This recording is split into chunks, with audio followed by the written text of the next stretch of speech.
अब आइए सुनते हैं हम पंच भिक्षु की कहानी। एक साहूकार की बहू थी। वो रोज सुबह जल्दी उठकर स्नान करने गंगा जी में जाती। कार्तिक के महीने में गंगा जी में स्नान करना बहुत पुण्यदायी होता है। वह पराये पुरुष का मुंह नहीं देखती थी। उस शहर के राजा का लड़का भी बहुत जल्दी सुबह अंधेरे ही नहाने जाता था। वह सोचता, मैं इतनी सुबह सवेरे नहाने आता हूँ, फिर भी मुझे कोई दिखाई नहीं देता। मुझसे भी पहले आकर कोई नहा जाता है। तभी घाट गीला मिलता है। जब कार्तिक के समाप्त होने में सिर्फ 5 दिन रह गए, तब उस साहूकार की बहू तो नहा कर जा रही थी और राजा का लड़का आ रहा था। किसी ने आने की आहट सुनकर साहूकार की बहू जल्दी जाने लगी। उसकी माला और जूतियां वहीं रह गई। राजा के लड़के ने माला और जूतियां देखी तो वो सोचा, जब माला और जूतियां इतनी सुंदर है तो इनको पहनने वाली कितनी सुंदर होगी। उसने सारे नगर में ढिंढोरा पिटवा दिया कि यह माला और जूतियां जिसकी है वह गंगा किनारे 5 दिन मुझसे मिलने आवे, तब उसे यह माला जूतियां लौटा दूंगा, नहीं तो उसे भारी से भारी सजा दी जाएगी। साहूकार के बेटे की बहू ने कहा, ठीक है, मैं आऊंगी, पर गवाही के लिए किसी को वहां बैठा देना। राजा गंगा जी के किनारे बिछाने बिछाकर एक तोते का पिंजरा लटकाकर वहां बैठ गया। उधर वह आई। दूर से राजा को बैठा देखकर मन ही मन भगवान से प्रार्थना करने लगी, हे कार्तिक ठाकुर, राधा दामोदर 5 पांडु, छठो नारायण, हे भीष्म राजा, उस पापी को नींद आ जावे और मेरी लाज बच जावे। मैंने आज तक पराये पुरुष का मुंह तक नहीं देखा है। आगे भी हे कृष्ण मुरारी, तू मेरा नियम निभाना। राजा को नींद आ गई और वह नहा धोकर जाने लगी तो तोता से बोली, थारी चूंच जड़ाऊ हीरा, म्हारी साख भरजे बीरा। तब सुवे ने कहा, कोई बीरा भी साख भरता है क्या?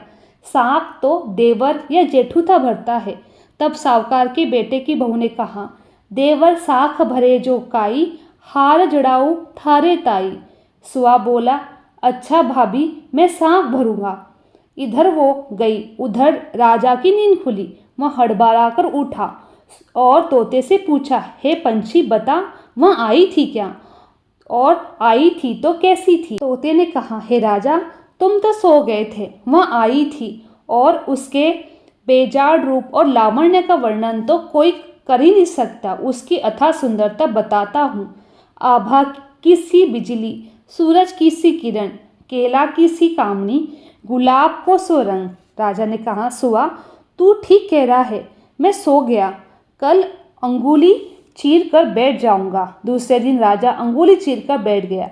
साहूकार के बेटे की बहू दूर से राजा को बैठा देखा तो फिर से वैसे ही भगवान से प्रार्थना करी तो राजा को नींद आ गई। नहा धोकर वह जाने लगी तो फिर से तोता को बोली, थारे पगा पेराऊ नेवर, म्हारी साख भरजे देवर। और तोते ने कहा, ठीक है भाभी जी।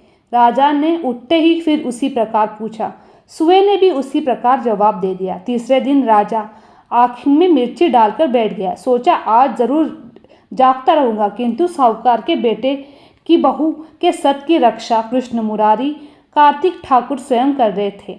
तो राजा को नींद फिर आ गई। नहा धोकर जाते समय वह तोते से बोली, मोती पुआऊं थारे जेवर, मारी साख भरजे देवर।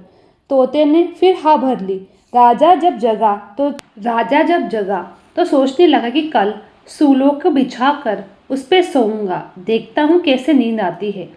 चौथे दिन भी साहूकार के बेटे की बहू अपने कार्तिक स्नान के व्रत के प्रताप से वही प्रार्थना करती आई और राजा को नींद आ गई। नहा धोकर जाने लगी तो वह तोते से बोली, देवर ब्याव कराऊ थारो, तू साध दीजे म्हारो। अगले दिन राजा आग के खीरे जलवाकर उस पर बैठ गया। वह आई तो कार्तिक ठाकुर से प्रार्थना करने लगी, आज का आखिरी दिन है, हे कृष्ण मुरारी ठाकुर, मेरी लाज बचाना। राजा को नींद आ गई। नहा धोकर वो तोते के पास गई। उसको लाए हुए मीठे पकवान देकर बोली, देवर मीठा भोजन करजे, सुबह साख मारी भरजे।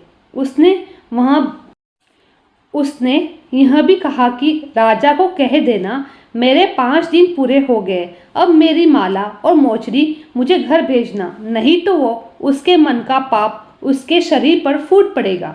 जब राजा जागा तो तोते ने राजा से कह दिया। राजा ने विश्वास नहीं किया और माला मोचरी नहीं भेजी। थोड़े दिन बाद राजा के पूरे शरीर में जलन होने लगी और फफूंदे पड़ गए। उनके पीप निकलने लगी। राजा ने बहुत इलाज करवाया पर ठीक नहीं हुआ।